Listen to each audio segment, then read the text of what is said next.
अस्सलाम वालेकुम वरहमतुल्लाहि वबरकातुहू।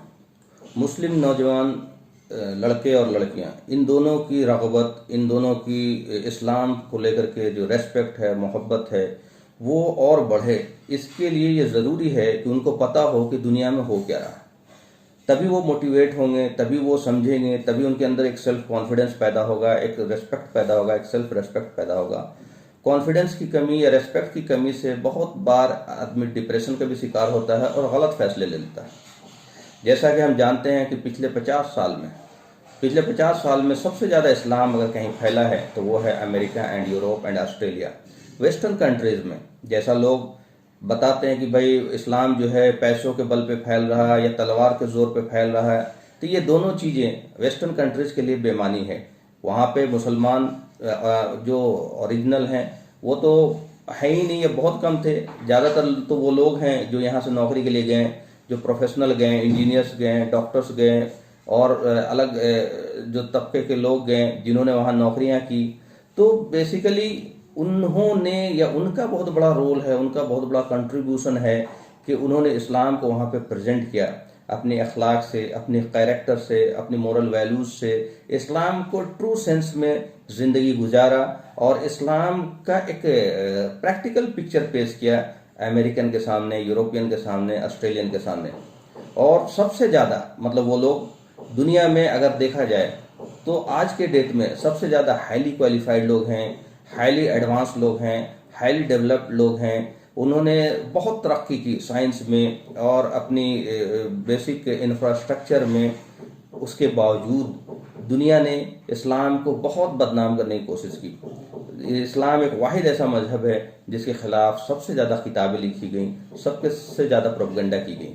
तो उनको वो चीज़ें क्यों नहीं रोक पाई? ये हमारे लिए सोचने वाली बात है कि अमेरिकन को, यूरोपियन को, ऑस्ट्रेलियन को, जो वेस्टर्न कंट्रीज है, उनको इस्लाम एक्सेप्ट करने से ये चीज़ें क्यों नहीं रोक पाई। तो एक्चुअली इस्लाम एक हकीकत का नाम है, एक सच्चाई का नाम है। जब इस्लाम की स्टडी करता है, ये ख़ास बात होती है वेस्टर्नर्स में कि वो इस तरह से शिद्दत पसंद नहीं होती किसी चीज़ों को लेकर के।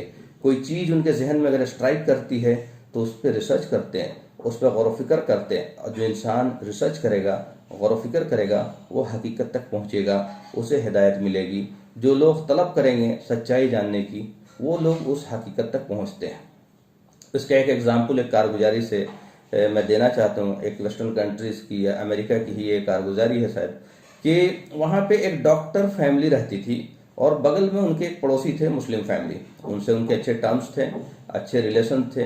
लेकिन मुस्लिम फैमिली थी जो उनके यहाँ, मतलब उनके शौहर का जो मुस्लिम थे, उनका इंतकाल हो गया।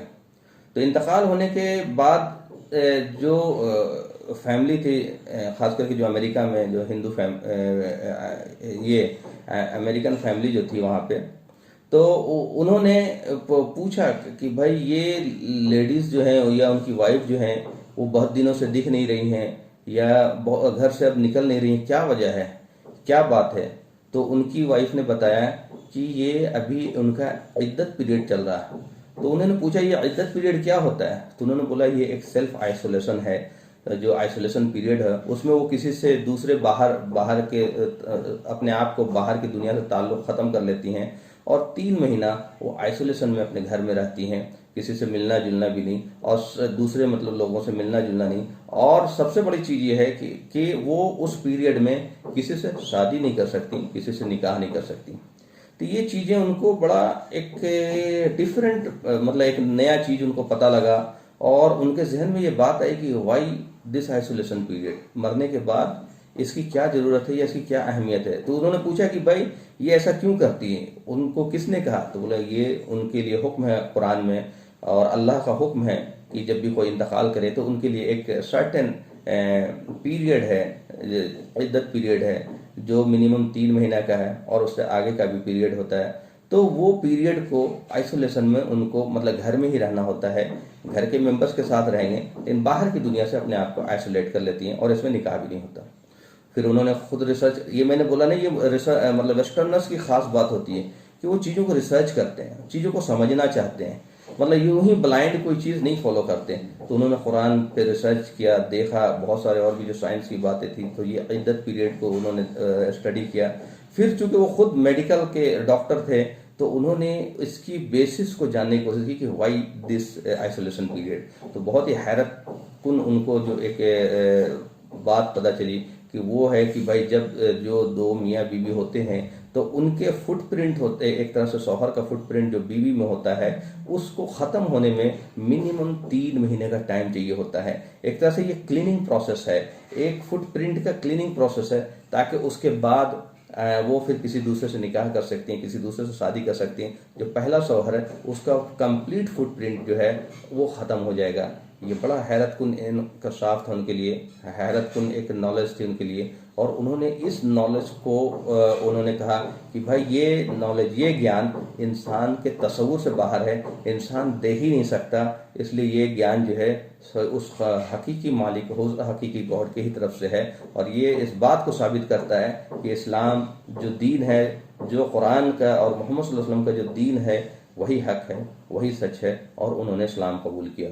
तो ये कितनी बड़ी बात है कि हमारे बच्चों को, हमारे मुस्लिम नौजवान को, हमारे लड़कियों को, और ख़ास करके मैं लड़कियों को बताना चाह रहा हूँ कि सबसे ज़्यादा इस्लाम वेस्टर्न कंट्रीज में जो कबूल कर रही हैं वो औरतें कबूल कर रही हैं, और औरतों ने कबूल किया है।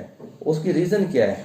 वो रीज़न ये है कि चाहे दुनिया जितना भी बदनाम करे, वो देखते हैं मोरल वैल्यूज़, औरतों की इज्जत, औरतों की जो माँ के रूप में उसकी इज्जत, बहन के रूप में उसकी इज्जत, बीवी के रूप में उसकी इज्जत, बेटी के रूप में उस इज्जत, एक सोशल फैब्रिकेशन, एक फैमिली का कंसेप्ट, एक फैमिली का एक बेहतरीन सोशल फैब्रिक, वो चीज़ें वो उनको मिलता ही नहीं दूसरी जगह। तो ये सबसे ज़्यादा इस्लाम अट्रैक्ट करती हैं, और सबसे ज़्यादा औरतें और लड़कियां इस्लाम कबूल करती हैं। तो मैं ये चाहता हूँ कि हमारी भी लड़कियां जो हैं, जो है, उनको भी ये पता चले कि दुनिया में क्या हो रहा है, ताकि उनके अंदर अहमियत और उनके अंदर इसकी अजमत बढ़े। और सबसे बड़ी चीज़ है कि भाई अजमत तो रहेगी जब हम दीन को जानेंगे।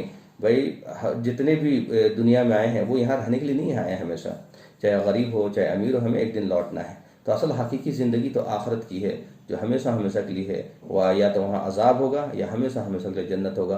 तो जो लोग एक मालिक में, अल्लाह पे यकीन रखते हैं और दुनिया में बेहतरीन आमलुस सालिहात करते हैं और हक बात की वसीयत करते हैं और सब्र करते हैं, ऐसे लोगों का ठिकाना जन्नत होगा। व आखिर दावाना अल्हम्दुलिल्लाहि रब्बिल आलमीन।